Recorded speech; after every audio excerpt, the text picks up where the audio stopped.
चाळीसगावमध्ये नगरपालिका निवडणुकीसाठी अर्ज दाखल करण्याच्या शेवटच्या दिवशी भारतीय जनता पक्षाकडून जोरदार शक्तीप्रदर्शन पाहायला मिळाले। लोकनियुक्त नगराध्यक्ष पदासाठी प्रतिभा चव्हाण यांच्या नावावर शिक्कामोर्तब झालाय। या चर्चेमुळे भाजप कार्यकर्त्यांमध्ये उत्साहाचे वातावरण निर्माण झाले होते। छत्रपती शिवाजी महाराज चौकातील भाजप अंत्योदय कार्यालय परिसरात नगरसेवक पदासाठी इच्छुक उमेदवारांची मोठी गर्दी उसळली। कार्यकर्त्यांच्या घोषणाबाजीने संपूर्ण परिसर दणाणून गेला। त्यानंतर उमेदवारांनी मोठ्या शक्ती प्रदर्शनासह नगर परिषद कार्यालयात पोहोचत आपले उमेदवारी अर्ज दाखल केले। अर्ज दाखल करण्यापूर्वी आमदार मंगेश चव्हाण यांच्या नेतृत्वाखाली अंत्योदय कार्यालयात विशेष सभा आयोजित करण्यात आली होती।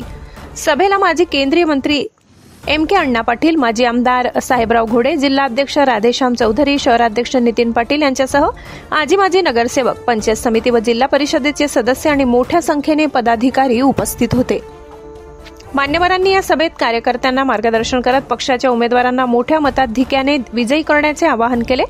भाजप कार्यकर्त्यांची उत्स्फूर्त उपस्थिती, उमेदवारांचे दमदार शक्ती प्रदर्शन आणि नेतृत्वाचा सक्रिय सहभाग यामुळे अर्ज भरण्याचा शेवटचा दिवस राजकीयदृष्ट्या अत्यंत उत्साहवर्धक ठरला।